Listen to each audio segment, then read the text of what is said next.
My name's Molly Googler. I'm the college archivist, and I'm here today with Barry Golden, longtime science faculty. Thanks for joining me today, Barry. Well, thanks for having me. I Welcome. appreciate it. Could you tell us some about your background before you came to Yavapai College and how you ended up being a faculty member here? Sure. Kind of a little bit of a long story. I was working at a community college up in Eastern Washington, and I hated it up there. And so I quit my job and got a job working for the Forest Service for one summer. And Natalie and I, my wife, didn't have a place to go, and so we decided to come back to Arizona. And so we just kind of picked Prescott out on the map. I knew I had a community college and thought maybe I could get a job. And so after my job ended in Idaho, we loaded up my old truck and headed on down to Prescott. And it took a while, but I did get on teaching part-time as an adjunct for about a year and a half, and before a job opened up over on the Verde Campus, and so I applied for that and was successful in getting that position. So I actually started over on the Verde Campus back in I guess it was the early 80s, 1981. Did you stay there for very long, or did you come to the Prescott campus? I worked here on the Prescott campus because I was actually I started building my house here at the same time as I started working at the college as an adjunct. I started over on the Verde campus full-time. I think it was like in 1981, 82, somewhere in there. But I commuted every day from Prescott over to the Verde campus. Wow. Yeah. So when you did start teaching full-time, what did you teach? I taught primarily biology. On the Verde campus, I taught, it had some problems retaining people for the whole semester teaching classes over there. But so they hired me to teach biology. I taught some chemistry. I taught some microbiology and anatomy and physiology. So I was I was the only person teaching sciences over on the Verde campus at that time. The campus was still pretty small. Numbers of students were relatively smaller in number. But they felt they needed a full-time faculty person in biology, and so that was me. Actually, in science, they had no one else teaching science classes. So it was a great challenge, to teach a variety of things, and I was really up for it. I thought it would be kind of fun to do that. Was that was that a good thing that you felt like you could kind of do things your own way, or was it like, oh my word, this is just too much responsibility, I'm the whole show here? It was probably a little bit of both. It was actually more of a challenge. I just enjoyed those subjects anyway, and it wasn't like I was really worried so much about it. The only one that I was a little concerned about was microbiology, but once I got into it, and it worked out really well. And I had Roy Bronander over here to kind of bounce things off of, and so that was a real positive. So, it was overwhelming, but it's just like everything else. You just take it one step at a time, and it kind of works out. One day at a time, I guess, is the way it worked. Well, did your teaching responsibilities change over time, or did you pretty much stick with the same subjects? I think as I was over on the Verde campus for about 13 years, and as the numbers of students increased, we started to hire more adjunct people in sciences. Like, we actually hired Paul Evans. He used to teach part-time over on the Verde. He used to teach microbiology, and he's much more of a microbiologist than I ever was. And so tried to, as the numbers of students increased, tried to get really good people to come over and teach, in the science areas as the program grew. And so that's pretty much what happened. I still maintained teaching anatomy and physiology, throughout the number of years I was over on the Verde campus, and that's primarily, what my focus, was as a student, in college, and what I really enjoyed teaching, on the Verde campus. So I didn't teach so much after, I don't know, 7 or 8 years. I think we got other people. We hired more full-time people to teach, like in general biology classes, so I didn't have that responsibility. We had other people coming in teaching chemistry, so I didn't do that, after a number of years. So, that I became a little bit more specialized, the longer I stayed over there, which is pretty much what I thought would eventually happen. When I first started over there, I kind of figured, after a number of years, to build up the program.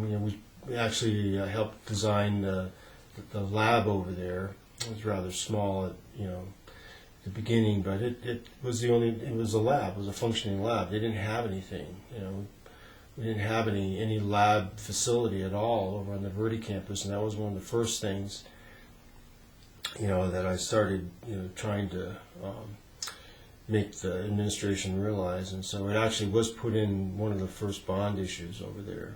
So right. They did get funding for a lab eventually. Yeah, you can't teach science classes with just tables and chairs. No, well, you can, but it's not. It depends on what kinds of things you want to do. If you really wanted to have a comparable science program over on the Verde as comparable to what's going on here on the Prescott campus, you need to have some certain facilities, and they have to be really good quality facilities. And so, some of the administrators listened, finally, and so. That did come to fruition, so I was pretty happy about that. Yeah. What brought about the change from you teaching at the Verde campus to coming over here? There was a number of things that happened. The first one, I think, the main one was Roy Bronander died, unfortunately, and so there was a position available over here, and I was still commuting, and after about 13 years, I was getting really, really tired of it. And so it was just a combination of things, and so I was able to come over here to the Prescott campus, and again I just taught primarily anatomy and physiology, primarily, and so I did teach some chemistry classes. I think Dr. Smolniak asked me a couple times to teach various, the introductory chemistry, not the advanced stuff. So. And I did that occasionally, but it was primarily anatomy and physiology.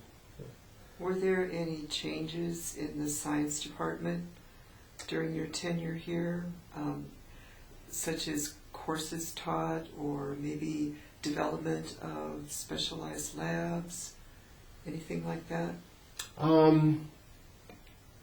Let's see, say that again. Were there any changes in the science department over the time that you were here? Changes in what way do you mean?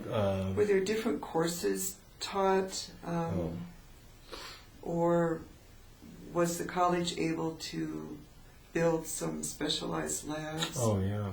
Yeah, the college administration and other faculty have always been very supportive of the anatomy and physiology, at least my area, which is very expensive. We had cadavers, and we had to have facilities to accommodate the cadavers, and tables, and so forth. And so always felt has been really good understanding and reception on the part of a number of people that probably wouldn't know much about that. That's specifically the care of cadavers. Mm-hmm. And so I think from that standpoint there was a lot of good understanding, but that was about some of the major issues regarding teaching anatomy and physiology. Is that what kinds of equipment are you going to use, or you're going to use cadavers. We're fortunate enough to work with one of the funeral homes to acquire, bodies, just, people that donated their bodies to the college. And how did that come about? How did the college, how was the college able to receive cadavers? How did they get them? It was actually set up by Dr. Roy Bronander originally. He was the one that worked through with one of the mortuaries here in town and got people, like there were a lot of people that didn't have families that, when they finally passed on, they had no, there wasn't anyone that's going to visit their graves or anything like that. So a lot of times people thought, well, maybe I'll donate my body to either the college or, for the most part, the University of Arizona had probably the first program in the state where people could donate their bodies. And so in talking, I think people would be talking to the mortuaries about this, this possibility, and so they would recommend, well, why not donate your body to Yavapai College. And so some people did, and so we're very fortunate that people had that foresight and understanding to do that, and so it enabled us to have a very valuable learning tool, so to speak, for the specifically the nursing students. But originally it was set up with by Dr. Bronander. How long would you be able to keep a cadaver? The cadavers, as long as they didn't dry out too badly, you could, I had one over here for, I don't know, maybe 7 years, 8 years. Wow. It's not like they had to, be frozen or refrigerated. Once they're chemically embalmed, they would keep, quite a while. And as long as you kept them moist with preserving fluid and they came from drying out too badly, they were certainly usable. Well, that's interesting. Yeah, it is very interesting. So I always thought it was a great learning experience for students. I can imagine. Yeah.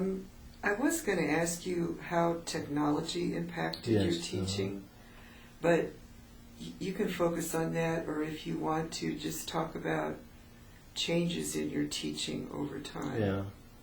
Well, the technology, certainly the major one was has been the use of computers in science area. That is in visual aids. It really doesn't matter to me whether it was by a computer or even, I guess I've been teaching so long, it's probably the development of the slide projector. But actually, being able to use visual aids, has been, I think, one of the major technological advances. I remember, getting ready for my classes when I first started teaching way back in the 1960s and running stuff off on a ditto machine, Right. And that was the, my visual aids at that time. And so I think over the years, the technology, has really helped, at least as far as presenting, information to students, kind of a thing. Well, I know that you were one of the first faculty members to bring CDs into the library for the students to use. Yeah. You had, it was called ADAM, ADAM. And when you first brought them in, we kind of didn't know what to do with them. Yeah. It's like, well, how do we make this available to the students? So Yeah. I remember you as being one of the very first to That was a big deal, actually, at that time, because the CDs were really kind of expensive. But I actually, I thought about that, and I thought, well, just let students have the stuff, let them take it home and use it if they want to use it, because a lot of times people, they have families or they're working, and it was really kind of an inconvenience to try and get them to use it here in the library. And you guys actually were really pretty good at about letting students take the stuff out. Well, thank you. Yeah, that was really helpful. So visual aids and use of computers, I thought was one of the major technological advances in in teaching, at least for me. Through all your years of teaching, what did you hope your students were learning from you? What they hope they learn. Yeah, you gave me those questions earlier, and looking at them, I'm like, these are tough. I mean, these are things I don't think I've ever really stopped and thought about. Mm-hmm. Well, I think the first thing is that students learn how to solve problems and think. It's not so much that they're going to remember very much about some of the information that they've learned, but I think it's overall the big process of just being able to think coherently. I think was what one of the underlying themes, at least what I try to get across to students, or being able to pick up a book like an Anatomy or Physiology and read it, and so that they may not remember all the details, but it wouldn't be entirely Greek or Latin to them when they read chapters, that they would find it interesting to go back and look at some information if they had a patient, let's say, because most of my students are nursing students, and they wanted to maybe explain something to the patient or just for their own information to know more about it, that they would feel comfortable in doing that. I find it interesting that you said learning how to solve problems, Mm-hmm. because oftentimes in my own life, when I have an issue to deal with, Mm-hmm. I will think back on my science classes. Oh, really? Not that science was my major at all. Sure. But, I took chemistry, biology, things like that. And knowing how to tackle a problem Mm-hmm. through the sciences, I would apply those same sorts of processes Mm-hmm. to Well, that's tackle. interesting, yeah. I had never put the two together Really? until you said that. Really? So that's interesting. Yeah. Was there anything you learned from the students you didn't anticipate, or something that possibly helped you on a personal level? Oh, yeah, millions of times. That one, when I read that one, I just had a laugh this morning about it. But it wasn't just one thing. There was like a lot of things that I learned from students. I learned how to become a teacher. Primarily, I mean, I had this preconceived idea of how I was supposed to behave in the classroom, and that didn't last very long.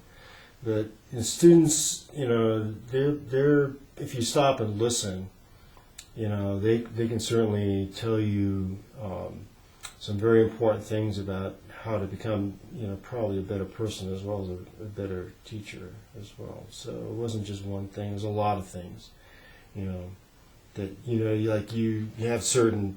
It just cuts right across the whole gamut of whatever you're doing in the classroom and how you do it. And sometimes students are really helpful in many ways and helping you. Maybe they come across something, or they say, if you did this and this, that would be helpful. So Mm-hmm. I try to listen, and sometimes I didn't want to because I wanted to do it my way, but in reality, for the most part, I thought students are very helpful, very supportive, and giving me great, becoming a better teacher. Actually, at least I thought so. Well, that's great. Yeah. What do you think was the biggest change in your teaching career here? Biggest change, I think was alluding to what I said just previously, is just listening.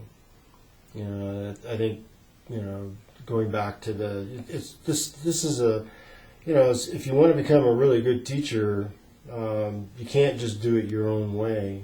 You have to have some a great deal of flexibility, and dealing with as many different kinds of people we have here at a community college or Yavapai College, you really have to be somewhat flexible in many ways with people. Mm-hmm. You can't be so rigid. I mean, and when I'm talking about flexibility, I'm talking about ways in which people learn. It's really quite different. Not everyone learns the same way I do or you do, and so you have to be a little more flexible. Right. And realize that when you present information, I always tried to have people see things and then hear things, and then I'm a big proponent of, like in the lab, because I taught primarily science stuff, is have people do those things, where they actually do these things in the lab where possible, or see them in the lab. So it helps reinforce what they're hearing and what they're reading about in the book. Uh-huh. Since you started over on the Verde campus, what was it like there when you came? What was the campus like? Well, what was the campus like? It was kind of small. I mean, it's still small in comparison to other community colleges. I don't, it's the number of faculty. I think there was maybe 7 full-time faculty, all told, when I was there. At least initially. I don't know what the number is now. I think they've grown a little bit. But I think from that standpoint, the number of faculty was small. The students, the class sizes were extremely small. I remember that. That was maybe you still had to have like 12 students for a class to make, and sometimes I wouldn't have 12. I have 11 or 10 or 9 or 8. But because we're trying to develop the program, you can't be so rigid that you don't offer these classes, and so because your enrollment's a little bit low. But I think it took a couple of years, and my enrollments, because they started the nursing program, my enrollments started going up, and it helped that standpoint. So I think at least for me over on the Verde campus, I remember distinctly the classes being relatively small, which was really great for students. It has a really positive thing, and that is that you get to know the students really well, and like during the labs, I can spend a lot more time with people, because I didn't have like 30 students in a lab, or 20 students. Usually over here I had 24. But I had maybe 12 or 13, and you could really do a lot more, make sure students understood, what it is that I'd like them to know. So that I thought was a very positive thing. Yeah, I can imagine. Yeah, smaller class size. Oh yeah, that definitely was very helpful for students. Yeah. How was the relationship among the faculty members there? I think for the most part, I was thinking about that. There was some camaraderie, but I think for the most part, people had their own classes and their own little lives, and I think we all, at least I did anyway. I mean, went over, taught my classes, and I really didn't have much interaction with other people other than the people that were other full-time faculty that maybe had offices near me. I mean, that would be the only real contact I would have. Or maybe a division meeting, but we didn't. There wasn't really any. When I was over in the Verde, at least initially, there wasn't any real central place where you go hang out, like a faculty lounge or anything like that. And people were pretty busy. We all had, like I had night classes to teach as well as day classes, and so I wasn't a strictly 9 to 5er. I mean, we had I had hours that stretched. There was a couple days a week I would be there at 9 o'clock in the morning, and I wouldn't get out of there until 9 o'clock at night. And then I'd either have to drive home or stay over there. So it was long days. I just remember the hours being extremely long. Was it any different when you came to the Prescott campus? It was. I didn't have to teach night classes over here, and that was in some ways beneficial for me, because it just cut my day down. I didn't have those 12-hour days anymore. The commute was a lot shorter too. Yeah, the commute was shorter, but it was the long hours. And I guess at the time over in the Verde, you had to offer classes when the students wanted the classes. So I mean, it wasn't just offering classes. Just you put them out there and let the students fill in. Try to take surveys of when students wanted classes, and so that was good and bad as well. But because the clientele was a lot smaller in number, and so you're trying to accommodate as many of those students that were interested in taking those classes as possible. So that was one of the things, the benefit I think of a smaller college over in the Verde. At least some of the things that we did over there. What other positions did you hold when you worked here? I didn't hold any other positions. You mean faculty positions, or I'm primarily a teacher. I never really pursued Faculty senate? No, well, I was I was on the faculty senate a number of years, and was on the standards committee for quite a long time. And that was, I was pretty happy with that. I really did not want to do anything that was going to take me away from, teaching. I didn't feel like I wanted to do these other things, because it would cut into, what I really enjoyed doing. I love my job. And even the day I retired, finally, I really loved what I did. And well, that's great. yeah, I really, I had a great job. Enjoyed every minute of it.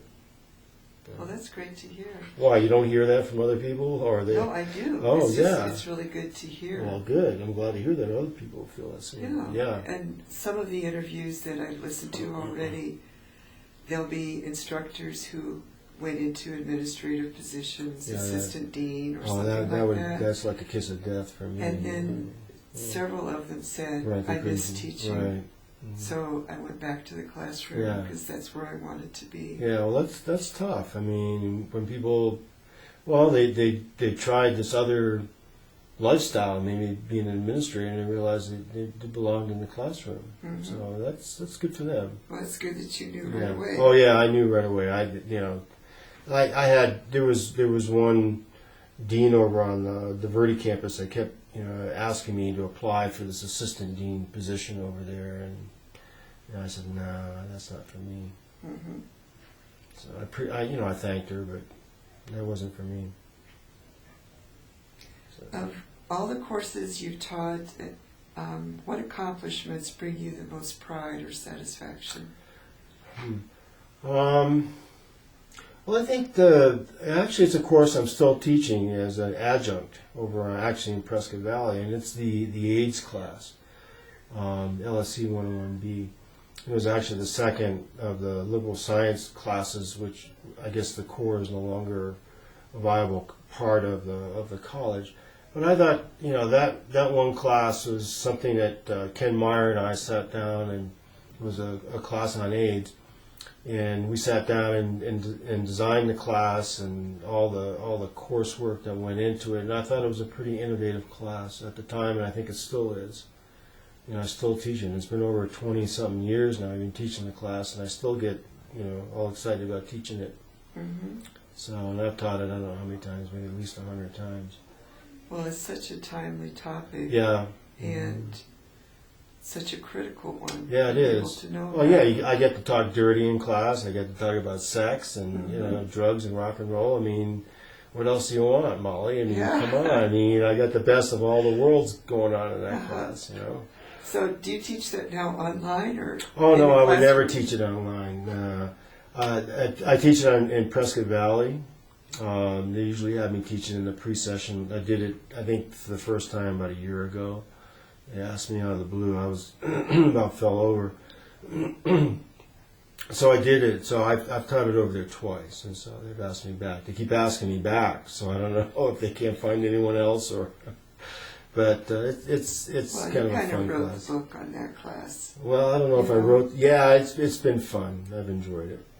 You certainly developed it and added much. Ken Meyer and I developed it. That's great. But trying to keep current on it, it's been fun, and finding pertinent articles for today's students has been a challenge. Something that I always try and find stuff that they can relate to. That's what's important. It doesn't matter if I find stuff that I can relate to. There's a lot of information out there, so I've been very selective in what I have students read and what I have them see. What's the demographics of that class? Yeah, right now it's primarily students going into the nursing program. So it's mainly women, and they seem to be a little bit younger than what I've had in the past. Like when I taught it over here on the Prescott campus, I think we had a greater diversity because it was for the liberal studies core, and so we had drawing on students with much greater age differences. Now it just seems to be primarily students that are a little bit younger, maybe just out of high school, and maybe have just started their families and have come back to college or getting the prerequisites to go into the nursing program. So maybe students in their 20s. I've always had some students like that in the class, but like I said, I think it's been a greater diversity of age. That's interesting. Yeah, it is interesting. I've always found the demographics of the class, but you know what? It doesn't matter what the age is. I mean, you see the same. It's human. It's a class on human behavior. Is really what it is. It's all about human behaviors and changing behaviors, which is always very difficult, as you know, to do. Well, the problem hasn't gone away, so No. the more people who know what they need to know, the better. Sure. Well, and then again, you can just like having kids. Sometimes you can tell them all they need to know because Right. we're the authorities, Uh-huh. and they certainly don't listen. Or at least they hear the information, but unless they act on it or change certain behaviors, which is difficult, and that's basically one of the main issues in the class is, okay, well, how do you change your behavior if you really want to? How do you go about doing that? And so that's always fun, challenging thing Yeah. to talk about, especially when it deals with sex, Molly. I mean, come on. Hey, that's what makes the world go That's round. right. That's right. That is right. What was your greatest challenge that you faced while you were here? Greatest challenge. Well, I think that I have to broaden out a little bit. I think it's the challenge was, and I was actually thinking about that question today. The challenge is much more than my job. My job was just what I did here was just part of my existence. I mean, it was my family. I had a wife, had a son here, and I think keeping that all together was a major challenge because teaching full time, and I put a lot of effort into my classes, and so I think in some ways I missed out on a lot of things because I was busy. But I thought that was the biggest challenge for me was just kind of trying to, as they say, keeping it all together. And sometimes I did a better job at it than other times. So it's been a real struggle, with that. Is there anything that you would have liked to have changed? Anything you would have liked to have seen differently during your time here? I hate to to kind of flake out, but no, I don't really think. I'm not a type of person that says, oh yeah, if we had done this or we'd done that, or no. There's a lot of things that happen in the course of I was here 22 years, and there's certainly a lot of things that happens over the years that things that happen for the best and the worst. I mean, there are people. I think the thing that upset me most is when some of my colleagues that I had a great deal of respect for left Yavapai College because of either the pay or other issues that could have been addressed here. I think that was the most disconcerting thing for me. Was to have people that were really great in the classroom but other than those kinds of changes, there wasn't really anything. I thought toward the the last number of years, I thought the pay scale for faculty was not the best. It used to be that Yavapai College faculty salaries are one of the best in the state, and so we would actually attract really large numbers of people that would be applying for positions in science and math that I was aware of because I was on a lot of these committees. Nowadays, my colleagues are telling me the pool of applicants is really small. Wow. And that's a major problem. Uh-huh. I'm not saying that the people they do hire are not competent, But what I'm saying is that, when you have a larger pool of applicants, you hope you make, a good selection. It's nice to have a number of people to select from. Right. Like again, I'm not saying people that have been selected haven't been really good, but that's one of the things that some of the other faculty in math science have been telling me. That the pool of applicants is relatively small than it used to be. What opportunities did the college offer you to develop professionally or personally? I think it's the fact that in all the years that I was here at Yavapai College, pretty much people left me alone. As long as I wasn't too offensive in the classroom or anything like that. I mean, they left me alone to do my job, and I thought that was probably the best thing. That I could ever say about that. So I felt pretty comfortable about that. Did you ever take a sabbatical? No, I got turned down from my only one sabbatical. I wanted to go to the Amazon for a year. Wow. But evidently, the people who selected, and I had some places to go, and what I was going to do when I was there. I wasn't just going to go there and hike around for a year.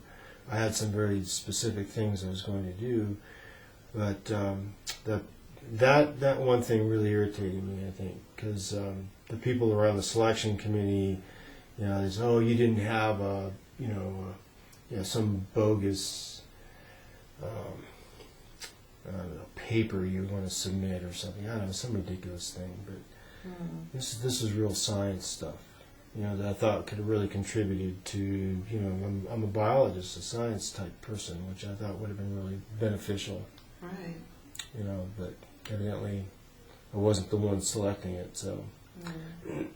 So I did get turned down, but I thought the not faculty affairs, I forget the committee, there was faculty enhancement, I don't know what the name of the committee is now, but I forget what it's called. I did apply a number of times in the summer for various kinds of grants, like to help improve my lab manual or develop some visual aids, CDs, and that kind of thing for students. I got funded for that, and then one summer I got funded to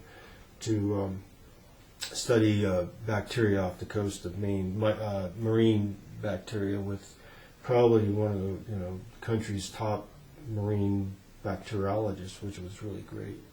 That was a great week. It was a 1-week class, and that was superb. So, and I got funded to do those kinds of things. So, the money was available, to do various things related to what I do in the classroom, and I thought that really enhanced my teaching ability. And plus the fact being around other people that were teachers and bouncing stuff off. How you do this and how you do that. It's not just about what you're studying there. It's how you go about getting information out, getting students to comprehend information, which was I thought very helpful. I'm hearing very loud and clear from you that your heart was in the classroom. Oh yeah. That's where you wanted to be. Yeah, that's where I wanted to be. Yeah, that's what I said. I love my job. I took it very seriously. That's great. Yeah. Do you have any thoughts on where you think the college should be heading in the future? No. When I retired about 5 years ago, all those kinds of things kind of disappeared. Now I've got more important things. I think it's very important. I think the college, there are other people. I don't know. I'm not involved in politics here at the college. I don't know, what's going on other than what little bit, some people I still hang out with, at the college tell me. But no, I'm not interested. It's not that's not important. It's just not a part of my life anymore. I mean, right now I'm trying to get my son through college and my daughter established. She's a teacher now as well, and so there's a lot of trying to put energy in that way. Well, you've had some business ventures too. Oh yeah, I have. Yeah. What are you doing now? Well, I started a wine business. As soon as I retired, I was able to go up to an area called Lompoc, which was north of Santa Barbara, about an hour and a half, and able to work in a winery. I did that for a number of years.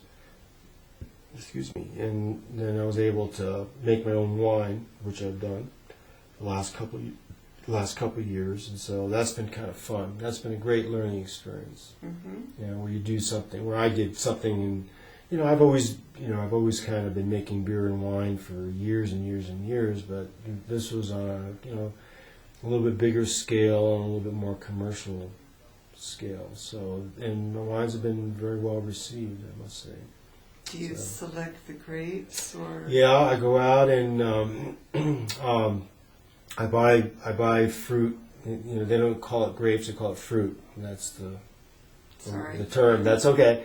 You go out and I buy fruit from growers, and I try and the people that I've been working with, they make really great Pinot Noir, and so they're always getting offered really great fruit from really great vineyards.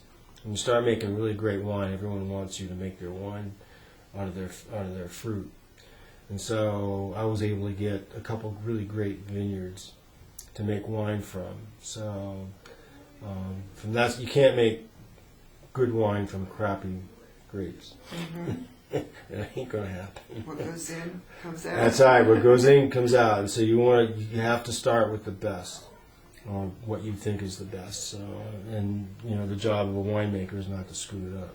So That's probably been a real education. Oh yeah, get around. I learned a lot. Learned a lot about myself, and I learned a lot about because it was entirely different than what I did in the classroom. Mm-hmm. I actually, I had to become a salesman. I had to become marketing, and there's all kinds of different things. An accountant. I had to keep track of things, and so it was a real challenge for me to do all these different things. Much different than what I did here at Yavapai College. Then you get around people that there's a lot of money.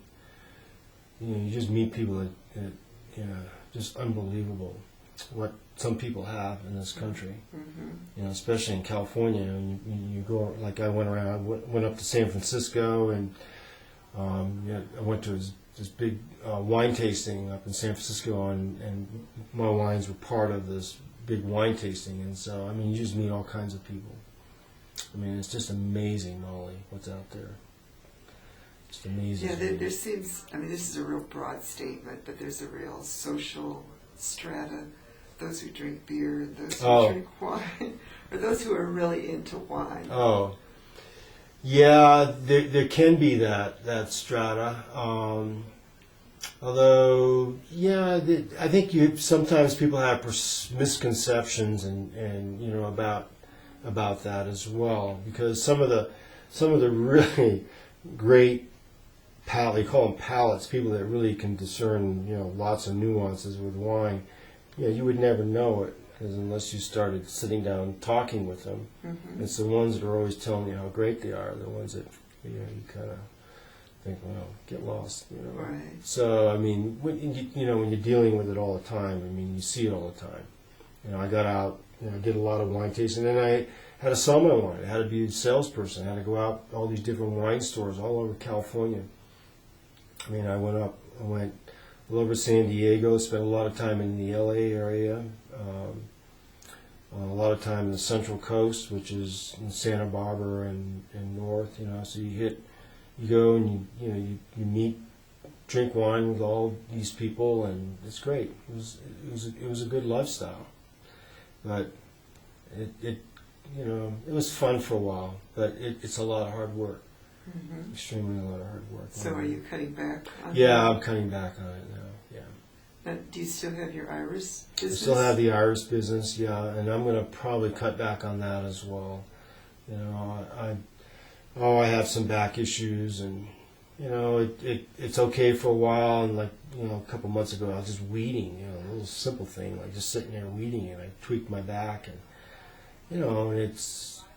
that gets old after a while. Mm-hmm. And so I still enjoy doing that. Just like I enjoyed, I love making wine. I mean, it's been great, But I was thinking about the other day. I think, I had an opportunity when I was younger to do that, and I turned it down to continue on into teaching. I did get a job. I was offered a job as a winemaker up in Washington, of all places. But I was working at the community college there, and I didn't really take it very seriously at that time. I mean, I took the winemaking seriously, but I didn't take the job offer very seriously. Mm-hmm. So, because I wanted to do, the teaching aspect of it. So that's pretty much what happened.